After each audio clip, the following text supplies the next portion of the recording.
حضرت علی شیر خدا فرماتے ہیں بخاری مسلم میں، فرماتے ہیں مجھے قسم ہے اس ذات کی جس نے زمین چیر کے دانہ پیدا کیا ہے، مجھ سے رحمت عالم صلی اللہ علیہ وسلم نے وعدہ فرمایا کہ علی یاد رکھنا تم سے صرف مومن ہی پیار کرے گا، اور جس سینے میں تمہارا بغض ہوگا وہ سینہ مومن کا نہیں منافق کا ہوگا۔ تم سے مومن پیار کریں گے، مومنوں کے دلوں میں کشش ہوگی تمہارے لیے، ان کے سینے کشادہ ہوں گے تمہارے حق میں۔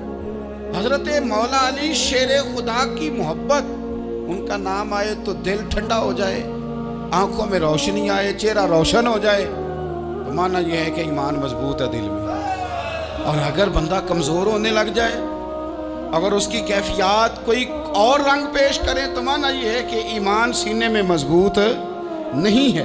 حضرت علی شیر خدا سے حضور کا جو قربت کا تعلق، دیکھیں کچھ لوگ ایسے ہوتے ہیں کہ جن سے قربت ہوتی ہے، آپ نے کبھی دیکھا ہے ہر بندے سے مل کے بندہ رو نہیں سکتا، ہر بندے کو دیکھ کے رونا آتا نہیں، لیکن کچھ لوگوں سے روح ملتی ہے نا کسی کی، تو ویسے کبھی وہ بندے مل جائے نا، دل کرتا ہے تینوں سامنے بٹھا لاں، تیرے درد پرانے چھیڑاں۔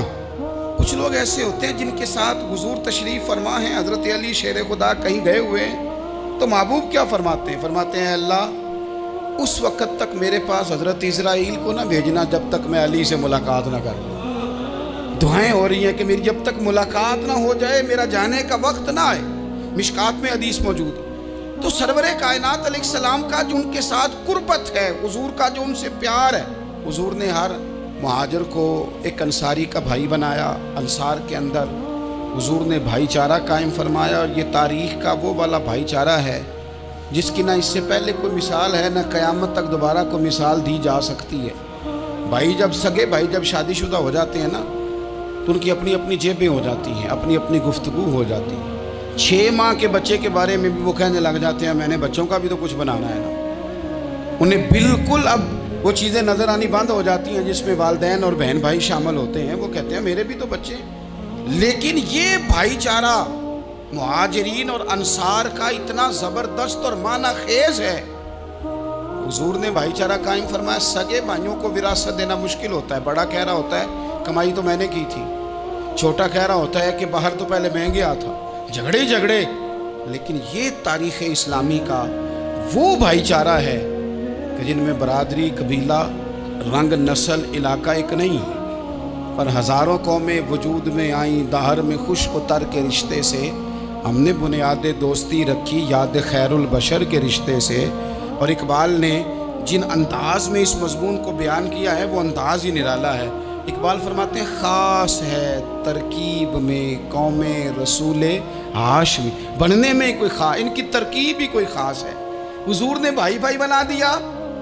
اب بھائی جن کو دینی اسلامی مذہبی بھائی بنایا ہے، وہ دوسرے بھائی کے بارے میں کیا ذہن رکھتا ہے؟ وہ کہتا ہے کہ میرے بھائی میرا کاروبار بھی آدھا تیرا، جائیداد بھی آدھی تیری، چونکہ تو میرا بھائی ہے تو تو رسی لے کے پیمائش کر لے، میں اپنا گھر بھی بانٹ کے آدھا تجھے دینا چاہتا ہوں۔ جب اس قدر زیادہ لوگوں کی نظریاتی پختگی ہوئی اور لوگ اس قدر زیادہ مزاج رکھنے لگے، تو پھر ایک خاص قربت کا ماحول وہاں نظر آیا۔ پھر وہ جو مہاجر بن کے آئے تھے اور بہت زیادہ جن لوگوں نے جہاد کیا تھا، جد و جہد کی تھی، گھر بار چھوڑے تھے، پھر ان لوگوں کو زیادہ دشواری نہیں ہوئی، زیادہ آزمائش نہیں ہوئی دل لگانے میں اور مدینے میں رہنے میں۔ بڑی آسانی سے وہ لوگ وہاں رہنے لگے، اور بڑی جلدی ان کا مدینے سے اور اہل مدینہ سے پیار بڑھ گیا۔ تو میرے عزیز بھائیوں، حضور نے ہر انصاری اور مہاجر کو ایک دوسرے کا بھائی بنا دیا، سب کو بنا دیا۔ حضرت علی رہ گئے، اب یہ تو دونوں مہاجر ہیں، حضور بھی مکہ شریف سے آئے ہیں، حضرت علی بھی، بظاہر تو دونوں مہاجر ہیں، اگرچہ ساری زمین کے مالک رسول پاک ہیں، سب کو بھائی بھائی بنا دیا۔ تو اب ہر بندے کو بھائی مل رہا ہے، اور بھائی بڑے پیارے ہوتے ہیں۔ میں کئی دفعہ کہتا ہوں کہ بھائی بڑے پیارے ہوتے ہیں، کچھ قدورتیں دنیاوی طور پر معاذ اللہ دلوں میں آ جاتی ہیں، لیکن بھائی کا درد جو بھائی محسوس کر سکتا ہے وہ بھی دوسرے کو محسوس نہیں ہوتا۔ تو حضرت علی جب کسی کے بھائی نہیں بنائے گئے تو رو ہی پڑے۔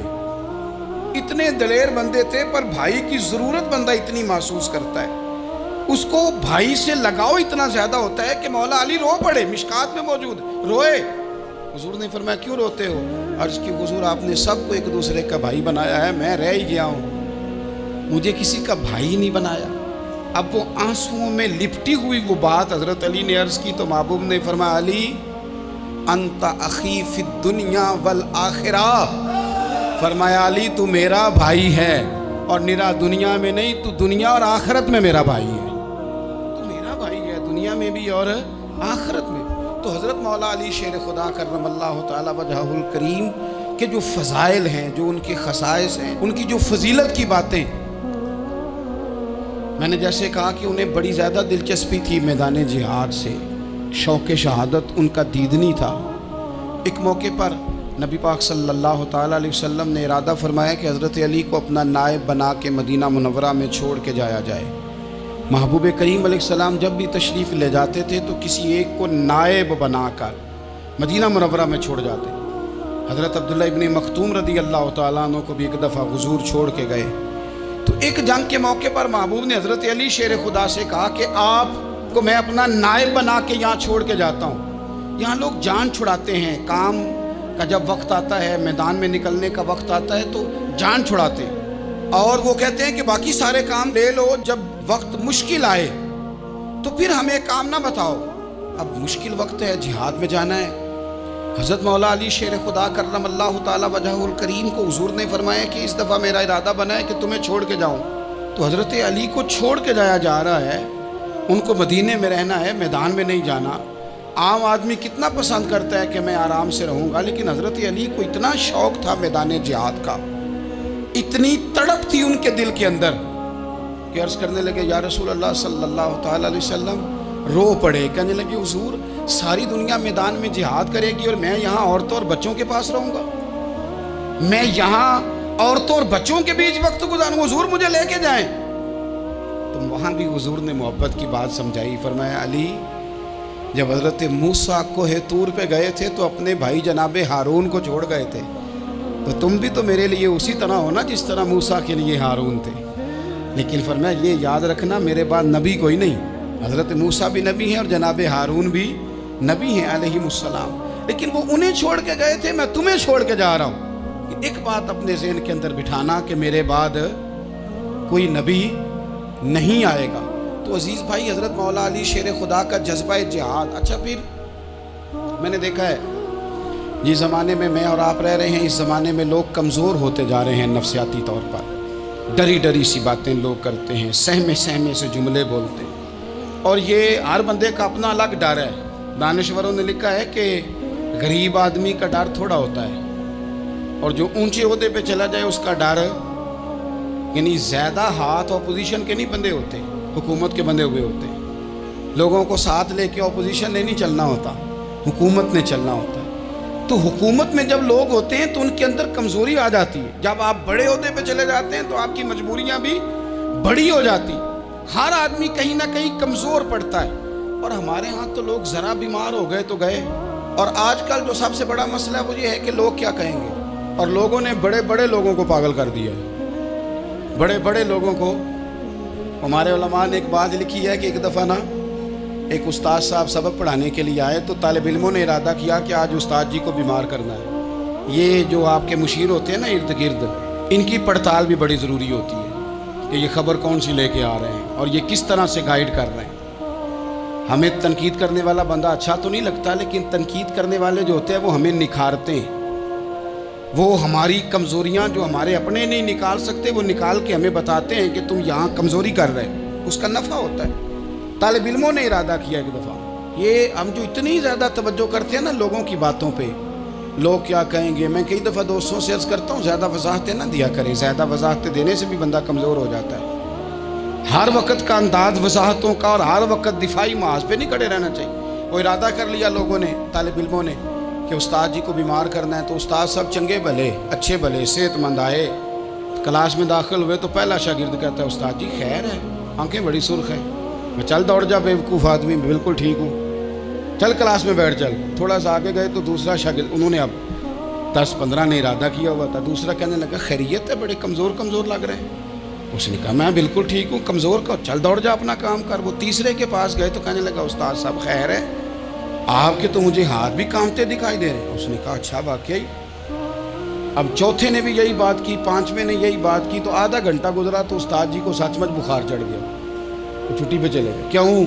باتوں پہ توجہ ہے نا، لوگوں کے سامنے ہم لوگوں کی باتوں کے مطابق اپنے معاملات کو ترتیب دیتے ہیں نا۔ کچھ لوگ سوشل میڈیا دیکھ کے نظریہ قائم کرتے ہیں، کچھ ہوا دیکھ کے نظریہ قائم کرتے ہیں۔ وہ قائد اعظم محمد علی جناح کی ایک بات نہیں بھولتی کہ انہوں نے کہا تھا، ہندو لیڈر جو تھا جس کو لوگ گاندھی کہتے تھے، اس سے کہا تھا تیری اور میری سیاست میں فرق ہے، تو لوگوں کا رجحان دیکھ کے فیصلہ کرتا ہے اور میں، قائد اعظم کہنے لگے، میں فیصلہ کر کے لوگوں کا رجحان ادھر کر دیا کرتا ہوں۔ یہ کمال ہوتا ہے کسی شخص کا کہ اس کا اپنا نظریہ غالب آئے، بجائے اس کے کہ وہ دیکھے آج کل لوگ کیا کہہ رہے ہیں تو لہذا میں اس طرح کا ڈھل جاؤں۔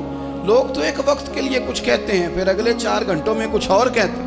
حضرت مولا علی کے مزاج میں استقامت ہے، اور جو لوگ جو بہت زیادہ پراپوگنڈا کرتے ہیں اور بہت زیادہ کسی کے بارے میں بات کرتے ہیں، ان کا وہ مزاج نہیں، ان کی وہ طبیعت نہیں، وہ اپنے حساب سے فیصلہ کرتے۔ ایک شخص تھا عمر بن عبد ود، 90 سال کا بوڑھا، لیکن جب تلوار لے کے میدان میں آتا تھا تو 1000 آدمی کے مقابلے میں لڑتا تھا، اور لوگ جگہ جگہ یہ کہتے تھے تو اس طرح ہے جس طرح عمر بن عبد ود لوگوں کو ڈراتا ہے، تو اس طرح ہو گیا۔ یہ اس کے ارد گرد کے لوگ اس کی مثالیں دیتے تھے۔ جنگ خندق جب ہو رہی تھی تو یہ مقابلے میں آ گیا، تو حضرت علی المرتضیٰ شیر خدا کرم اللہ تعالی وجہ الکریم بھی تشریف فرما تھے۔ اب پورے عرب کے اندر اس کے بارے میں یہ کہا جاتا تھا کہ اس سے نہ لڑو، وہ تو خونخوار ہے، وہ تو درندہ ہے، وہ تو جنگلی شیر کی طرح آتا ہے، وہ تو کاٹ کھانے کو دوڑتا ہے، اس سے کون لڑے؟ ایک خیال تھا۔ اور وہ پراپوگنڈا بعض اوقات اتنا زیادہ کسی کے بارے میں ہوتا ہے کہ ذہن میں، بچے لوگ آتے ہیں نا بچہ دم کرانے کے لیے تو کہتے ہیں پیر صاحب بڑا ضدی ہے، کسی کی بات نہیں مانتا، باقی بچے ٹھیک تھے، یہ تو بڑا ہی نالائق نکل آیا ہے۔ تو میں کہتا ہوں کہ آپ اس کے سامنے یہ والی باتیں نہ کریں، یہ پکا ہو جائے گا کہ میں ضدی ہوں۔ تو آپ ذہن بنا رہے ہیں اس کا کہ تو اس طرح کا ہے۔ ذہن بنا دیا لوگوں نے کہ عمر ابن عبد ود کے مقابلے میں کوئی نہیں آ سکتا۔ خندق میں یہ آیا، اس نے للکارا مسلمانوں کو، آؤ وہ تمہاری جنت کدھر ہے جس کے بارے میں تم کہتے ہو کہ ہم شہید ہوں گے، تو آؤ میرے مقابلے میں نکلو۔ جب اس نے پہلی دفعہ للکارا تو ابھی بات ختم نہیں ہوئی تھی کہ مولا علی تلوار لے کے اللہ اکبر کہتے کھڑے ہو گئے۔ حضور نے فرمایا بیٹھ جاؤ، حضرت علی پھر بیٹھ گئے۔ وہ پھر پکارا اٹھو کوئی میرے مقابلے میں، تو مولا علی شیر خدا پھر کھڑے ہو گئے، پھر کھڑے ہو گئے۔ حضور نے فرمایا بیٹھ جا۔ ایک شخص نے کہا علی یہ عمر بن عبد ود ہیں، فرمایا مجھے پتہ ہے۔ نہیں سمجھے آپ بات، میں آپ کو سمجھا کے لایا ہوں پیچھے سے کہ پراپوگنڈا کرتے ہیں نا لوگ، ہو آگے نہ جانا، یہاں کرنٹ بڑا زیادہ ہے، وولٹیج بڑے سخت ہیں، تو آگے نہ بڑھنا۔ بھائی کیا ہو جائے گا، اٹھ باندھ کمر کیوں ڈرتا ہے، پھر دیکھ خدا کیا کرتا ہے۔ حضرت علی تیسری دفعہ اس نے کہا نا ہے کوئی، تو حضرت علی پھر اٹھے۔ اب تو رسول پاک صلی اللہ تعالی علیہ وسلم نے تھپکی دی۔ بعض جگہ یہ ہے کہ حضور نے خود تلوار تھمائی، سر پہ امامہ باندھا، اور حضور نے فتح یابی کی دعا فرمائی۔ حضرت علی گھوڑے پہ بیٹھے نکلے، اور جب اس کے سامنے گئے تو جا کے کہنے لگا میرا پتہ ہے۔ حضرت علی فرمانے لگے تو اپنا چھوڑ، میرا پتہ ہے تجھے، مجھے تو جانتا ہے۔ کہنے لگا میں 1000 کے مقابلے میں اکیلا لڑتا ہوں۔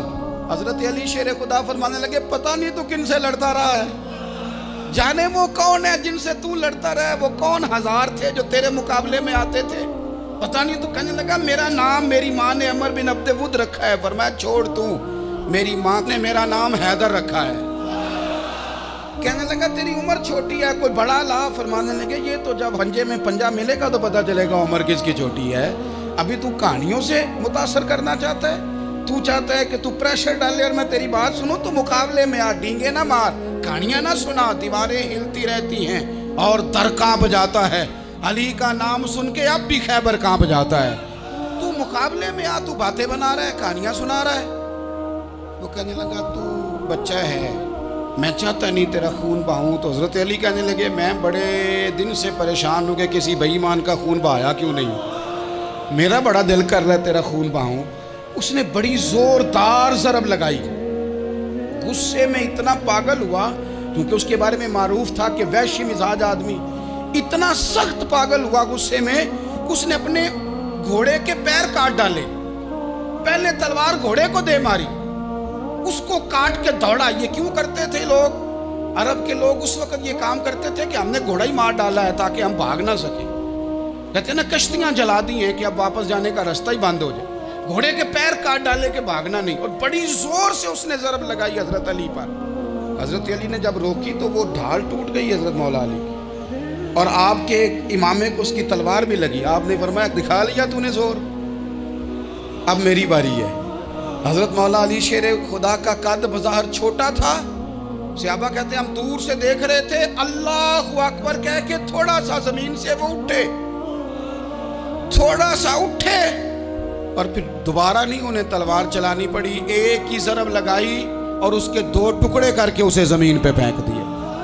تو عزیز دوست، آپ یاد رکھیں گے اس بات کو کہ اپنی زندگی کے اندر مروب ہونا چھوڑ دیں۔ روب میں تاتاریوں نے مسلمانوں کو مروب کر لیا تھا، روب ڈال لیا تھا کہ ہم بہت بڑے لوگ ہیں۔ یہی آج ہمارے ساتھ بہت سارے لوگ کرتے ہیں، دلوں میں روب آ جاتا ہے، امیر رشتہ دار کا، فلانے کا، پھر وہ جو مرضی کرتا ہے۔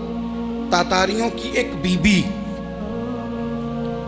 وہ کیا کرتی، وہ 9-10 مسلمان نوجوانوں کو سڑک پہ کھڑا کر جاتی، کہتی ادھر کھڑے ہونا، میرے آنے تک ہلنا نہ، جوان ہے لیکن روب ہے نا کہ یہ بڑے وحشی ہیں۔ اکیلی بی بی اندر جاتی، تلوار لے آتی، اور وہ کھڑے ہیں، وہ بھاگے بھی نہیں، اتنا ڈر گئے، ٹانگیں کانپ رہی ہیں، بھاگنے کی بھی جرت نہیں کر رہے۔ تسلی سے گئی ہے، تلوار لے کے آئی ہے، اور اس نے 9 جوان مسلمانوں کے گلے کاٹ دیے۔ اس روب سے نکلیں باہر، نوجوانوں سے کہتا ہوں نکلو۔ اور جن لوگوں نے دنیا میں انقلاب برپا کیا وہ غریب گھروں کے تھے، وہ لوگ تھے کہ جو بازار کسی بڑے قبیلے سے نہیں تھے۔ آپ محنت کریں، تعلیم حاصل کریں، جد و جہد کریں، مشقت کریں، اپنی زندگی میں کچھ مقاصد کے حصول کے لیے آگے بڑھیں۔ اور اگر آپ کہیں کہ دائیں بائیں میرے فلاں آدمی مجھے یہ مشورہ دے رہا ہے، تو کچھ لوگ دنیا میں باتیں کرنے آئے ہیں، انہوں نے باتیں کرنی ہیں اور بڑا فائدہ ہوتا ہے، ان کو باتیں کر لینے دیں، ان کو کرتے رہنے دیں۔ کام کرنے والا بندہ کام کرتا ہے اور کرتا ہی چلا جاتا ہے، وہ منزل تک پہنچ جاتا ہے۔ تو حضرت علی کے مزاج میں دلیری ہے، ہمت ہے، ایک بات، اور دوسری بات دانائی، حکمت۔ یہ جو ہمارے فیصلے ہیں نا جذباتی، اور جناب آج فلانے نے یہ کہہ دیا تو میرا پروگرام یہ بن گیا، تو پھر کل کسی نے اور کچھ کہہ دیا تو میرا پلان اور بن گیا۔ میں سب سے زیادہ ان لوگوں کے حق میں پریشان ہوتا ہوں جو سویرے کچھ اور کہتے ہیں، دوپہر کو کچھ اور کہتے ہیں، شام کو کچھ اور کہتے ہیں۔ بھئی آپ کا کوئی نظریہ ہونا چاہیے، کوئی ویژن ہونا چاہیے زندگی میں، آپ کے اندر کوئی حکمت اور دانائی ہونی چاہیے۔ اس کے لیے کیا کرنے کی ضرورت ہوتی ہے؟ اس کے لیے ضرورت ہوتی ہے کہ آپ کا ذہن ایک طرف ہو۔ میرے اسا فرمایا کرتے تھے زندگی میں ایک کام کر لو پر صحیح کر کے کر لو۔ ہم نے تو سارے کام کرنے ہیں۔ آج کل ہر بندہ صحافی ہے، ہر بندہ تجزیہ نگار ہے، ہر بندہ سیاستدان ہے، ہر بندہ ہی مفتی ہے، ہر بندہ ہی جناب واعظ ہے، ہر بندے کے پاس ہی کچھ مسئلے ہیں۔ اس کا نقصان یہ ہے کہ کسی کے پاس بھی کچھ نہیں۔ وہ کسی درویش نے کہا تھا کہ جب سب لیڈر ہوں تو سمجھو کوئی لیڈر نہیں، کیونکہ سارے جو لیڈر ہو گئے۔ میرے عزیز، ایک طرف ذہن کو رکھیں اور اپنے اس کام میں کمال پیدا کریں۔ حضرت مولا علی شیر خدا کو اللہ نے حکمت دی تھی۔ نبی پاک صلی اللہ تعالی وسلم کے صحابی حضرت عبداللہ ابن مسعود رضی اللہ تعالیٰ عنہ فرماتے ہیں، امام ابو نعیم نے لکھا ہے کہ حضرت عبداللہ ابن مسعود فرماتے ہیں نبی پاک صلی اللہ علیہ وسلم نے فرمایا اگر حکمت کے 10 حصے کیے جائیں نا، دانائی کے 10 حصے کیے جائیں، تو اس میں سے 9 حصے اللہ تعالیٰ نے حضرت علی کو عطا فرمائے ہیں، اور ایک حصہ باقی لوگوں کو ملا ہے۔ دانا تھے، معاملہ فہم۔ کچھ بندے بڑے منافق قسم کے تھے، تو حضرت علی اذان ہو گئی تو وہ حضرت مولا علی شیر خدا کے پاس آ گئے، اذان ہو گئی، حضرت علی نے جماعت کرانی۔ ان کا خیال تھا کہ آج ہم نے جماعت لیٹ کرانی ہے کسی طریقے سے۔ ہم چونکہ زیادہ باتیں، میں دوستوں سے کہتا ہوں بہت زیادہ خبریں نہ دیکھا کرو، بہت زیادہ بھی چیزیں نہ سنا کرو۔ آپ تو میرے بھائی موبائل کے اندر چلے جائیں گے، پھر باہر کی دنیا تو اور ہے، تو تھوڑا باہر بھی نکلیں تصویروں سے، تھوڑا باہر بھی آئیں، دیگر معاملات بھی دیکھیں۔ ہمیں بڑے بڑے اچھے لوگ زندگی میں مل جائیں گے، لیکن ہم ان کے قریب نہیں جاتے، ہم دیکھتے نہیں کہ اصل بات کیا ہے، سنی سنائی چیزوں پر زیادہ گمان کرتے ہیں۔ اب حضرت علی چونکہ بڑے دانا تھے، مصلے پہ بڑھ رہے ہیں، جماعت کھڑی کرنی، اللہ اکبر کہہ رہے ہیں، بندوں کا خیال تھا نماز لیٹ کرانی ہے، نے فٹافٹ حضرت علی سے کہا کہ حضور ذرا وہ جانور تو بتائیے گا کتنے ہیں جو انڈے دیتے ہیں، اور ذرا وہ بھی بتائیے گا جو بچے دیتے ہیں۔ یہ ذرا اب کتنے کو بندہ جانور گنے، آہستہ آہستہ بندہ شمار کرے، ہو بکری جو ہے وہ بچہ دیتی ہے، مرغی انڈا دیتی ہے، اور گائیں جو ہے وہ بچہ دیتی ہے، اور بطخ جو ہے وہ انڈا دیتی ہے، بندہ تو یہ گننے لگ جائے۔ تو حضرت علی شیر خدا یہاں ہاتھ ہیں، فرمانے لگے گھر جا کے گن لینا، موٹی سی بات بتاتا ہوں، جن جانوروں کے کان باہر ہوتے ہیں وہ بچے دیتے ہیں، جن کے اندر ہوتے ہیں وہ انڈے دیتے ہیں۔ اللہ اکبر، نماز کی نیت باندھ لی، تم گننا گھر جا کے۔ موٹی سی بات بتا دیتا ہوں، وہ صاحب کہتے ہیں میں حضرت علی رضی اللہ تعالیٰ عنہ کو الجھانے آیا تھا، میں خود بڑا الجھ گیا۔ یہ کیا ماجرا ہے، کیا معمہ ہے کہ دو فکروں میں انہوں نے بات کو سمیٹا اور کمال کر دی۔ کہنے لگے گھر جا کے گننا، یہاں ٹائم نہیں، نماز کا وقت ہے، بس جن کے کان اندر ہے نا وہ انڈے دیتے ہیں، جن کے باہر ہیں وہ جا کے حساب کرنا۔ آپ ڈھونڈ لیں، تلاش کر لیں، چلے جائیں ماہرین کے پاس، پر شیر خدا شیر ہی ہے۔ حضرت مولا علی کے جملوں میں کمال ہے، ان کی دانائی، ان کا تدبر، ان کی حکمت، ان کا فہم، ان کی فراست، ان کا کمال۔ ایک شخص بڑی دور سے آیا، اس نے کہا حضور مجھے نا لمبی باتیں یاد نہیں رہتی، 2 باتیں بس بتا دیں میں عمل کروں تو زندگی بن جائے، 2 باتیں۔ تو حضرت علی فرمانے لگے لمبی امیدیں نہ لگانا، لمبی امیدیں نہ لگانا، موت کا پتہ نہیں کب آ جائے گا۔ منصوبہ بندی ضرور کرنا آنے والی نسلوں کے لیے، اپنی ذات کے لیے لمبی امیدیں نہ باندھنا، یہ بھی کر لوں گا، یہ بھی کر لوں گا۔ ہم ریٹائر نہیں ہوتے زندگی بھر، پلان پہ پلان، پلان پہ پلان۔ تو اگر ہم پلان کر رہے ہوتے ہیں تو جو ہمارے نیچے ہوتے ہیں وہ ہمیں ریٹائر کرنے کا پلان کر رہے ہوتے ہیں۔ اولادیں تک والدین کو کمزور کرنے کے در پہ ہوتی ہیں کہ اب یہ ہٹے تو ہماری باری آئے۔ حضرت علی فرمانے لگے 2 کام، ایک تو لمبی امید نہ باندھنا، اور دوسرا فرمایا اپنے نفس کی خواہش کی پیروی سے بچنا۔ دنیا میں رسوا وہ لوگ ہو جاتے ہیں جو اپنے نفس کی خواہش کی پیروی کرتے ہیں، وہ بزدل ہو جاتے ہیں جو خواہشات نفسانی کے پیچھے بھاگتے ہیں۔ یہ کام نہ کرنا، تو دانائی اللہ تعالیٰ نے انہیں دی۔